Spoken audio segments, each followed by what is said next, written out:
En el nombre del Padre, y del Hijo, y del Espíritu Santo. Amén. Acepta, querida Madre y Reina mía, toda mi persona y cuanto con la gracia de tu querido Hijo he podido hacer de bueno. Yo mismo no soy capaz de conservarlo, dadas mi debilidad e inconstancia, y la forma en que me combaten continuamente mis enemigos espirituales. Veo todos los días caer por tierra los cedros del Líbano, y convertirse en aves nocturnas las águilas que volaban en torno al sol. 1000 justos caen a mi izquierda, 10.000 a mi derecha, mas yo confío en ti, mi poderosa y más que poderosa Madre.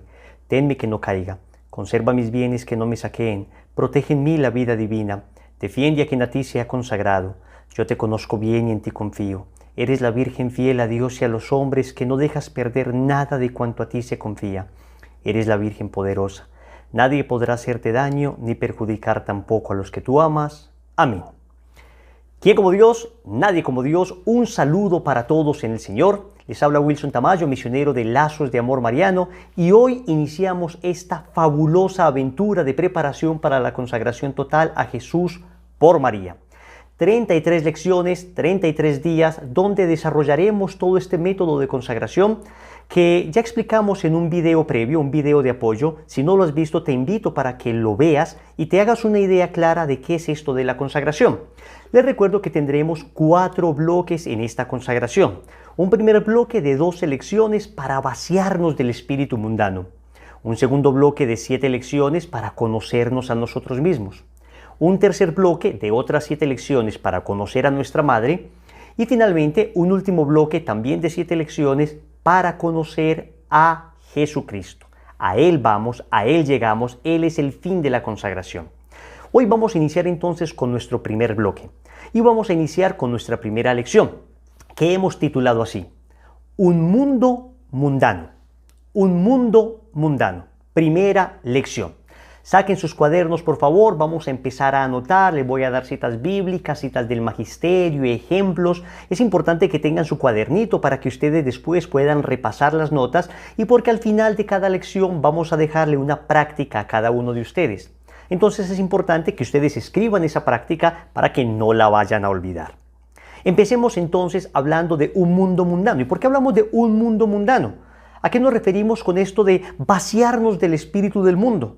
¿Qué tiene de malo el mundo? Pero si el mundo es la creación, pero si Dios hizo el mundo, ¿cómo es esto que nos tenemos que vaciar del mundo? Muy bien, para entender qué significa mundo, debemos comprender la definición de esta palabra en 3 aspectos distintos, es decir, 3 acepciones distintas de esta definición de palabra. Empecemos con la primera: mundo como creación. Mundo como creación, por supuesto que no tiene nada de malo y no tenemos que vaciarnos del mundo en cuanto a la creación. En el libro del Génesis, en el capítulo 1, versículo 31, dijo el Señor: vio Dios cuanto había hecho y todo estaba muy bien. 6º día de la creación, había Dios concluido todo, vio la creación y todo estaba muy bien. ¿Significa que debemos rechazar la creación que Dios nos dio? De ninguna manera. Entonces, cuando hablamos de mundo, en estas 2 lecciones que vamos a tener, no nos referimos a la creación.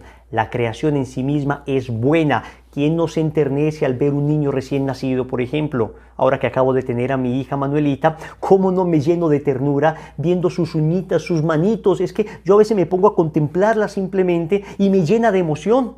¿Quién no se llena de ternura viendo la creación, un bello amanecer? Un bellísimo cielo bañado con un hermoso arco iris, unas lindísimas montañas que atraviesan un bello río. Estamos hablando de la creación de Dios, que no tiene nada de malo, ¿eh? Al contrario, hay que cuidarla. Hay que cuidar la creación. El Señor nos la ha dado para que la usemos razonablemente. Entonces, acá no vamos a hablar del mundo en cuanto a creación. Segunda acepción de la palabra mundo. Mundo en cuanto a estructuras del mundo. Hablamos de las estructuras económicas, hablamos de las estructuras sociales, hablamos de las estructuras políticas, hablamos de las estructuras generales, y tampoco tiene nada de malo. Aunque en estas estructuras se pueda prestar para que haya corrupción, se pueden presentar casos de corrupción y muchas de esas estructuras estén bastante desacreditadas, no podemos decir en sí mismas que sean malas. No son malas, pues necesitamos de ellas, necesitamos de todas estas estructuras para el sano desarrollo de la humanidad. Es más, hay un documento muy importante que todo católico debería tener, que se llama el Concilio Vaticano II. El Concilio Vaticano II tiene una constitución llamada Lumen Gentium, y esta constitución es bien importante porque es una constitución que nos habla sobre todo del papel del laicado en el mundo actual, ¿no? El papel de la iglesia en el mundo actual, pero tiene un capítulo muy dedicado a los laicos, a los que no somos sacerdotes, y es bien importante que nosotros lo conozcamos. En el numeral 34 de esta constitución Lumen Gentium del Concilio Vaticano II dice lo siguiente: de este modo, también los laicos, tú y yo, claro que ahora también nos están viendo sacerdotes, religiosas, seminaristas, hemos sabido que muchas personas nos acompañan, un abrazo para todos y bienvenidos, bienvenidos a esta consagración. De este modo también los laicos, como adoradores que en todo lugar actúan santamente, consagran el mundo mismo a Dios. Entonces, primer mundo, como creación, no tiene nada de malo, debemos cuidarlo razonablemente. Segundo mundo, segunda concepción de mundo, como estructuras, estamos llamados a consagrar esas estructuras a Dios. Es decir, a ser sal de la tierra y luz del mundo. No tiene nada de malo entonces estas estructuras, sino que tenemos que ser testimonio de Cristo allí, en esas estructuras. Y acá habla el concilio especialmente de los laicos, debido a que a los laicos, digamos, que nos corresponde por naturaleza la santificación de las realidades temporales. Claro, un sacerdote no puede ponerse, no puede estar, digamos, trabajando en un trabajo secular que le robaría tiempo para el apostolado, para aquello para lo que se consagró. Entonces, si el sacerdote está dedicado a lo sagrado, ¿quién va a estar allí donde se trabaja, donde se estudia, en esas estructuras sociales? Pues los laicos. Los laicos vamos a estar allí y vamos a hacer presencia de Cristo en esos lugares, y vamos con nuestro testimonio de vida, vamos con nuestra palabra de vida, vamos con nuestro entusiasmo apostólico a decirle a la gente que hay un Dios que los ama, que hay un Dios que nos salvó, que hay un Dios que lo es todo para nosotros, que cambió nuestra vida y puede cambiar la vida también de ellos. Y ese testimonio va a hacer que esas estructuras se consagren a Dios. Y cuando algún católico verdaderamente coherente está en alguna de estas estructuras, en un puesto importante, pienso yo en los católicos que están en la política, pienso en los católicos que están en el mundo del arte, en los católicos que están en el mundo del deporte, que destacan particularmente por algo, allí tienen que ser testimonio de Cristo, allí tienen que alumbrar para que las personas sepan que Cristo vive. Acá tampoco nos referimos a esas estructuras como mundo. Hay una tercera acepción de la palabra mundo, y a ese sí que nos referimos. Es el mundo como ambiente de pecado. Escúchenme bien, el mundo como ambiente de pecado. Tiene, digamos, dos características este mundo. Está bajo el poder del maligno, y segundo, no podemos tener amistad con este mundo. A esto nos referimos con el apelativo mundano, a este tipo de mundo. A ver, cuando hablamos de una persona mundana, no nos referimos a una persona que pertenece a la creación, ni nos referimos a una persona que pertenece a las estructuras sociales. Cuando hablamos de una persona mundana, pues todos sabemos que nos referimos a una persona que está en vicios, una persona irresponsable, una persona que, digamos, no está en los caminos de Dios, todo lo contrario, está lejos de los caminos de Dios, cuyos pensamientos son contrarios a los pensamientos del Evangelio, cuyos razonamientos son contrarios a los razonamientos de Cristo. Eso es una persona mundana. Entonces, decimos estas dos características. Ese mundo, como ambiente de pecado, está bajo el poder del maligno. En la primera carta del apóstol San Juan, en el capítulo 5, versículo 19, San Juan nos dice: sabemos que somos de Dios. Tú y yo somos de Dios. Oye, tú no eres del mundo, eres de Dios. Sabemos que somos de Dios. Tú le perteneces a Dios. Y si le perteneces a Dios, ¿por qué estás preocupado en este momento? Deja todo en manos de Él. Sabemos que somos de Dios. Y que el mundo entero yace en poder del maligno. Palabra de Dios, te alabamos, Señor. Nosotros somos de Dios, pero el mundo entero, es decir, el ambiente de pecado que hoy tenemos, yace en poder del maligno, está bajo el poder del maligno. Entonces, este mundo tiene un capitán. Este mundo como ambiente de pecado tiene un jefe, tiene un señor. Es Satanás. Satanás. Y desafortunadamente es el mundo que está extendiéndose por todas partes. Saben ustedes que el demonio siempre ha querido imitar a Dios. Siempre ha querido imitar a Dios. Entonces, como Dios hizo una creación hermosa, el demonio también hizo su propia creación. Como Dios hizo un mundo, el demonio creó su propio mundo. Y el mundo del demonio es ese, el ambiente de pecado, es el ambiente de asesinato, es el ambiente de mentira, es el ambiente de aparentar, es el ambiente de humillar a los demás, es el ambiente que nos rodea. Es el ambiente donde lo que impera es un sentimiento permanente anticristiano. Es el ambiente de pecado, es el ambiente social que en muchas ocasiones es una permanente persecución, es una permanente acusación a los cristianos, es una hostilidad constante contra los cristianos. A ese mundo es al que se refiere San Juan diciendo que está bajo el poder del maligno. Y después dice el apóstol Santiago en el capítulo 4, versículo 4 de su carta de Santiago 4:4, dice que tú y yo, como católicos, como cristianos, no podemos ser amigos de ese mundo. Dicen, ¿no saben que la amistad con este mundo es enemistad con Dios? Quien desee ser amigo del mundo, se hace enemigo de Dios. Ok, aquí está muy claro. El Señor nos ha dicho desde el inicio de la creación que hay dos bandos. El Señor trazó una línea y existen dos bandos. Génesis capítulo 3, versículo 15. Inmediatamente el hombre cae en pecado, el Señor promete un Salvador. Y en Génesis 3:15 el Señor lanza una maldición contra la serpiente. Y le dice a la serpiente, pondré enemistad entre ti y la mujer, entre tu linaje y el suyo. Ella te aplastará la cabeza mientras tú tratarás de herir su talón. O sea que tenemos dos bandos. El bando del mundo, el bando del demonio, el bando de Satanás y el bando de Dios, capitaneado por Nuestra Señora. Puso el Señor a una mujer, pondré enemistad entre ti y la mujer, lo dice el Génesis, entre tu linaje y el suyo, ella te aplastará la cabeza. Dios puso a una mujer, que es una criatura suya, para vencer al demonio, que es otra criatura suya.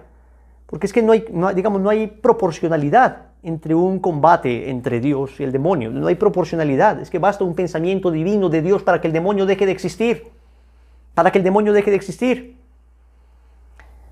Miren esto. La criatura más perfecta, la criatura espiritual más perfecta, creada por Dios, de acuerdo a los padres de la iglesia y de acuerdo a una larga tradición de angelología y de acuerdo a los más grandes exorcistas, fue precisamente Luzbel, que se convirtió después en Lucifer. Era un serafín, del más alto coro angélico. Su belleza deslumbraba y sin embargo, siendo la naturaleza, creada más bella, se convirtió en lo más monstruoso.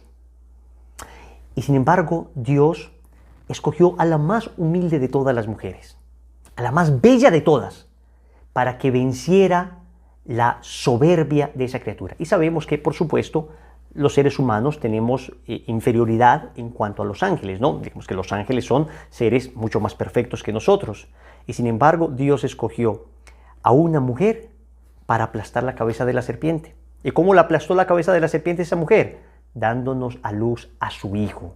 Estamos entonces en un combate, en una batalla, y tú y yo que vamos a hacer esta consagración a Jesús por María, tenemos que entender que no podemos quedarnos en la mitad. O estamos en un bando o estamos en otro bando. No nos podemos quedar en la mitad. Tenemos que tomar la decisión, y ya está tomada. Tú eres del bando de Dios, tú eres de Dios, tú eres del bando de la Virgen, por eso estás haciendo este proceso de preparación para la consagración.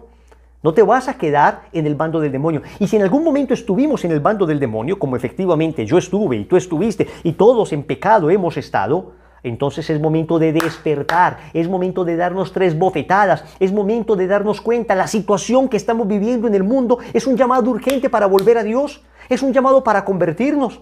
Si antes vivíamos en las farras, en el pecado, si antes vivíamos en las drogas, si antes vivíamos en todo esto, pues ya tenemos que dejar esa vida de pecado. Ahora tenemos que empezar la vida de la gracia, la vida de Dios, la vida del amor.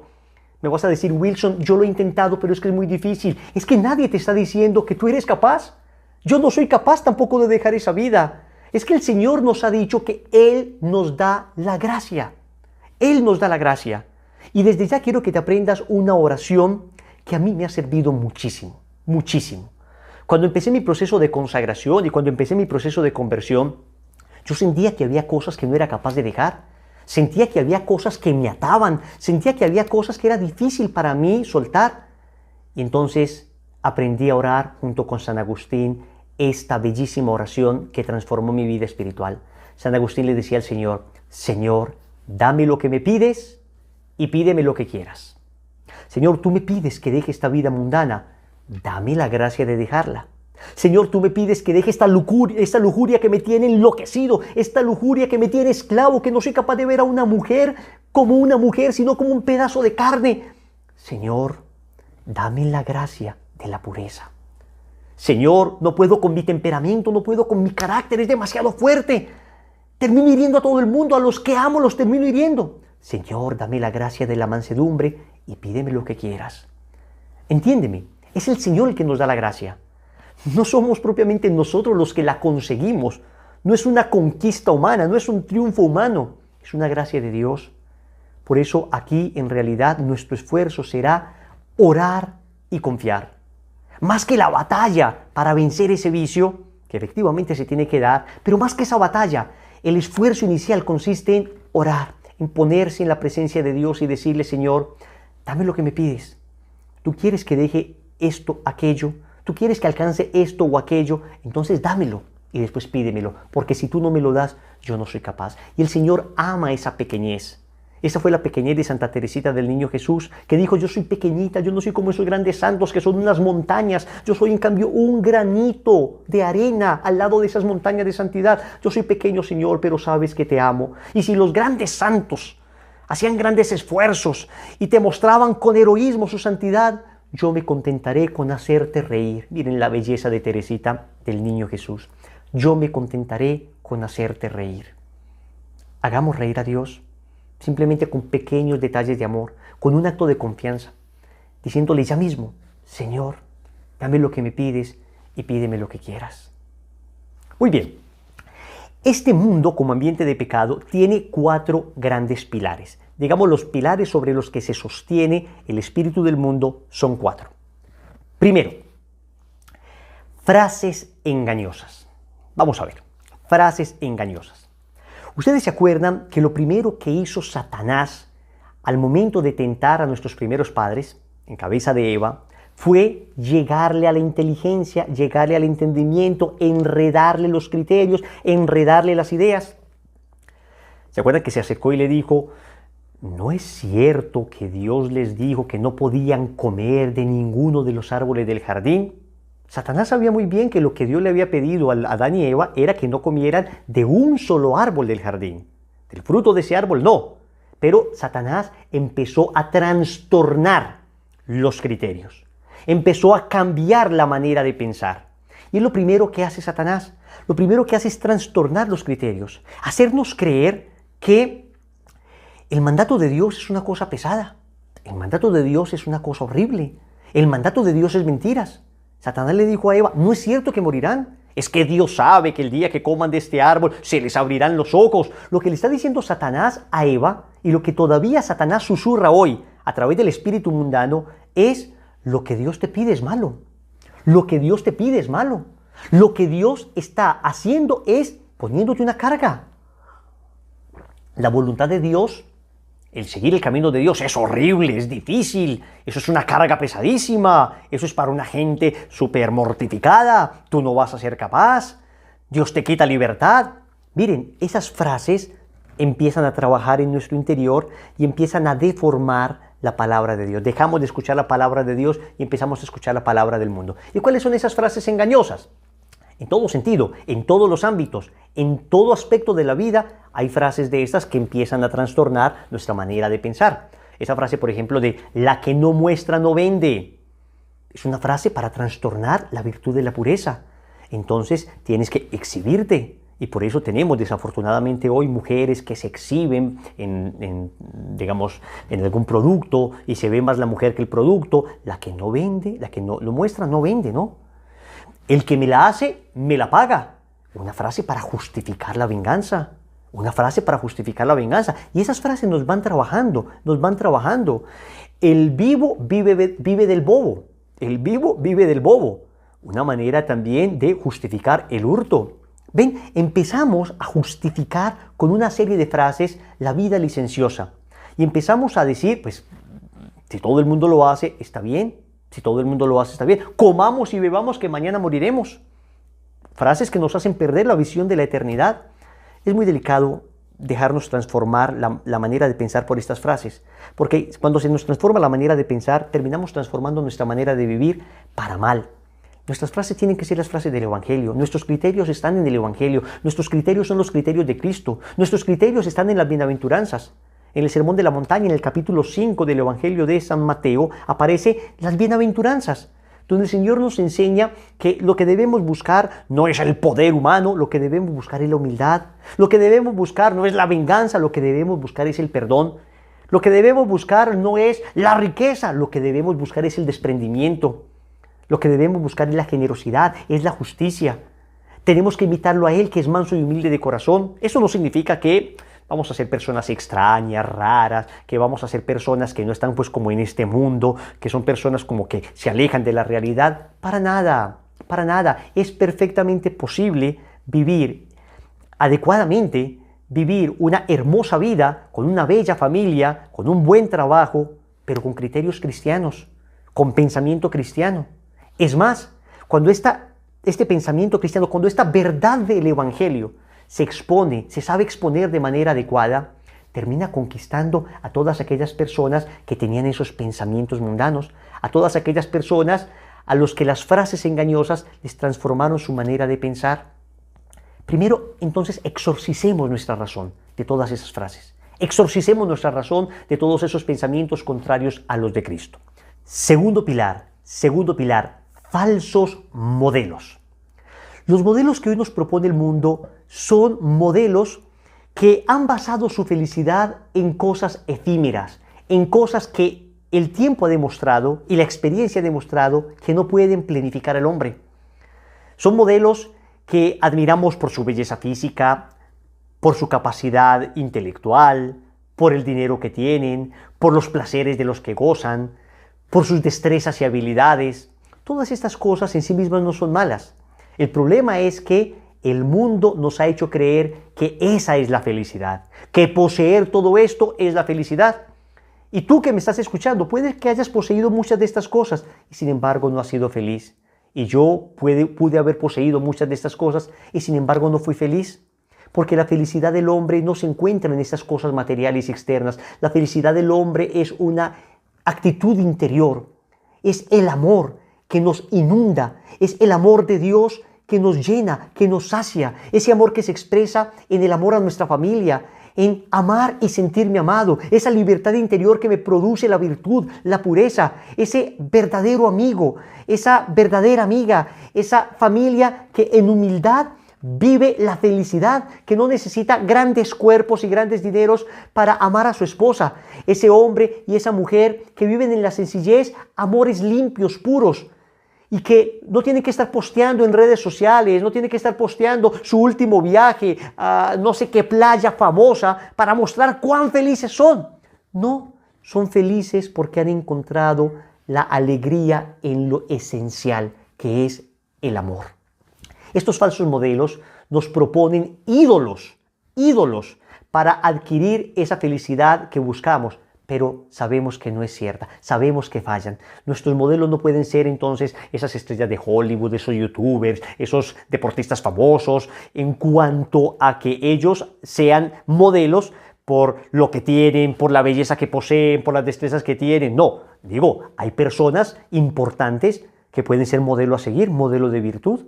Tenemos personas que sí, que a pesar del dinero que tienen, sí, que a pesar de la fama que tienen, son personas verdaderamente virtuosas.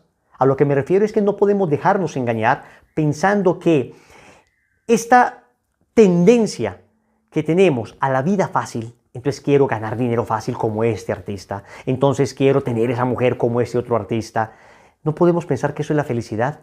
Nuestro modelo tiene que ser Cristo. Nuestro modelo tiene que ser nuestra Madre Santísima. Nuestro modelo tiene que ser Jesús, que nos enseñó el amor verdadero, que nos enseñó el sacrificio, que nos enseñó el valor de la amistad, que nos enseñó el valor de la familia, que nos enseñó a amarnos, que nos enseñó a perdonar. Allí están las virtudes que nos enseña Cristo. Pero además Cristo no solo es modelo, sino que vive en nosotros para ayudarnos a vivir esa virtud. Qué bonito esto, lo vamos a ver más adelante con más profundidad. Tercer pilar del mundo, diversiones pecaminosas. Entonces no solo te cambia tu manera de pensar con frases engañosas, no solo te propone falsos modelos, sino que nos ofrece cualquier cantidad de falsas y pecaminosas diversiones. La diversión en sí misma no es mala, la diversión es buena, y de hecho hay una virtud, la virtud de la diversión, que se llama la ultrapelia. Es un nombre bastante raro para una virtud, pero eutrapelia es una virtud que precisamente consiste en una sana diversión. Muy bien, no pasa nada, te puedes divertir sanamente. El problema es cuando las diversiones se nos ofrecen pecaminosas, cuando divertirme implica pecar. Ahí es donde es el problema. Yo no sé qué diversiones tengas tú, pero si te implica pecar, no es una diversión sana. Es una diversión que tarde o temprano te destruye. Entonces creemos que muchas de estas discotecas que aparecen como tan atractivas, en las que las personas se sumen en las drogas, en las que las personas pierden su dignidad como mujer, como hombre. ¿Es esta una diversión auténtica? ¿Es esto lo que Dios quiere de ti? Estamos en un momento importante de la humanidad y es un momento de reflexionar. ¿Son estas diversiones las que te han llenado? Y ahora, cuando no podemos divertirnos de esta manera, ¿qué quedó? ¿Qué queda sino Dios? ¿Qué queda sino Cristo? ¿Qué prefieres al final de tu vida? ¿Una de estas canciones de impureza? ¿Una de estas fiestas tremendas donde te drogabas, donde te acostabas con una y con otra? ¿Uno de estos placeres pecaminosos? ¿O un Padre Nuestro? ¿Un Ave María? ¿Quisieras que te pusieran el reggaetón de boda al momento de morir? ¿O quisieras que oraran y que estuviera tu familia a tu alrededor? El estar tan cerca de la muerte nos hace reflexionar. El estar tan cerca de la muerte nos hace comprender que lo esencial está en la fe. Yo no digo, repito, que no haya diversiones sanas. Y puede haber diversiones sanas, y las hay. Y puede haber bailes sanos, y puede haber momentos de esparcimiento sanos, y no solo puede, sino que debe haberlos, debe haberlos. Y los laicos tenemos que participar, y no somos personas que nos aislamos de la sociedad. Pero allí donde haya pecado, ahí es donde nosotros ponemos inmediatamente un alerta de advertencia. No porque discriminemos al mundo, somos santos y ellos pecadores, no, sino porque sabemos que el pecado nos daña. Sabemos que el pecado nos hiere, sabemos que el pecado acaba nuestra relación con Dios y termina siempre esclavizándonos. Escúchame bien, las diversiones pecaminosas siempre terminan esclavizando, siempre. En cambio, la alegría verdadera siempre libera. ¿Tú quieres saber si tus diversiones son pecaminosas? Pregúntate, ¿eres esclavo de alguna de estas diversiones? Si eres esclavo, entonces es una diversión pecaminosa, porque el pecado siempre esclaviza. El cuarto pilar es precisamente cuando el mundo no puede cambiar tu manera de pensar, cuando el mundo no puede conquistarte con sus falsos modelos, cuando el mundo no puede seducirte con placeres y diversiones pecaminosas, entonces el cuarto pilar del mundo es persecución y burla. Persecución y burla. Y eso es lo que te va a tocar a ti y me va a tocar a mí. Eso es lo que te va a tocar a ti si decides vivir esta consagración seriamente. Créeme. Te van a empezar a decir, oye, estás como loco, oye, ¿cómo que te vas a consagrar a la Virgen? Oye, pero ya te lavaron el cerebro. No, esta consagración no te va a lavar el cerebro. Esta consagración te va a lavar el corazón. El corazón. Este proceso no está hecho para lavar el cerebro, aunque seamos sinceros, si hay cositas sucias en nuestro cerebro que el Señor debería limpiar con su gracia. Pero fundamentalmente esta consagración va a limpiar nuestro corazón. El libro del Eclesiástico en el capítulo 2, versículo 1 dice, si tu alma quiere seguir al Señor, que se prepare para la prueba. El Señor nos dice, bienaventurados ustedes cuando los persigan por mi causa. Cuando alguien decide hacer el bien, cuando alguien decide emprender el camino del Señor, fácilmente es blanco y objeto de ataques irracionales, Entonces, ante eso, tienes que mostrarte fuerte. El Señor dice en las bienaventuranzas, alégrense y muéstrense contentos, porque así persiguieron a los profetas que vinieron antes de ustedes. Es decir, hacer el bien en la lógica del mundo significa ser perseguido, significa ser juzgado. Cuando te decides hacer el bien, significa que te van a acusar. Estos son los 4 pilares del mundo. Y son los 4 pilares que nos atacan y de los que nos tenemos que liberar definitivamente.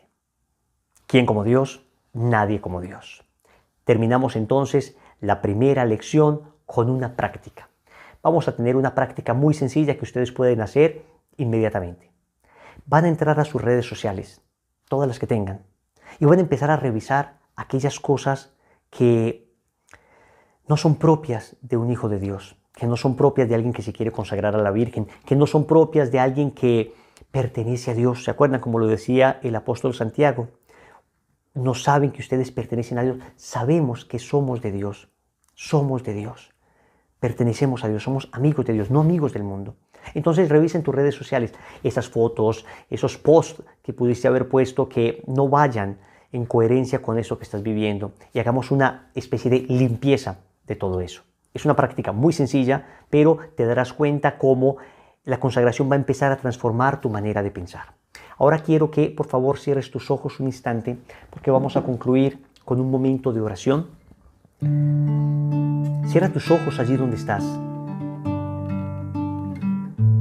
Hemos empezado un camino, pero este camino lo vamos a vivir acompañados.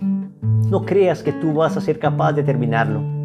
No creas que yo voy a ser capaz de terminarlo. Vamos a vivirlo acompañados. Por eso lo vamos a terminar. Vamos a pedirle al Señor la gracia de perseverar, la gracia de insistir, resistir y persistir. Vamos a decirle al Señor, habrá cosas difíciles, Señor, cosas que no seré capaz de dejar por mis propias fuerzas, pero si tú me das la gracia y esto me da libertad, bienvenido. Hace tanto tiempo busco amor verdadero, hace tanto tiempo busco esa libertad interior, hace tanto tiempo estoy buscando, Señor, ser amado y amar de verdad.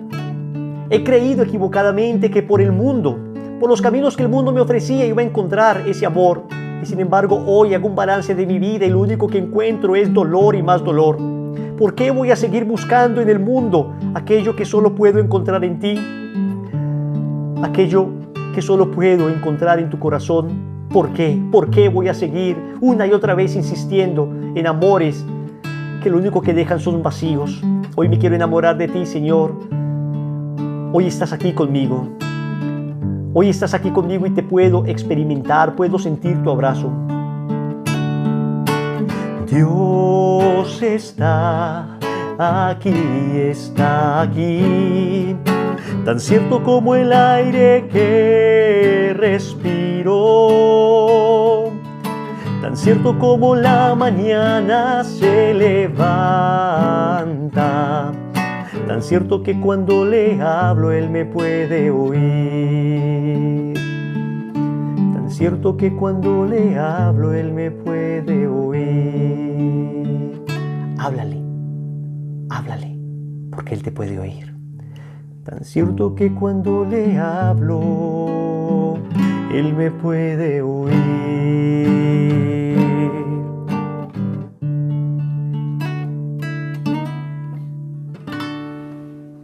Que Dios les bendiga. Nos vemos en la próxima lección.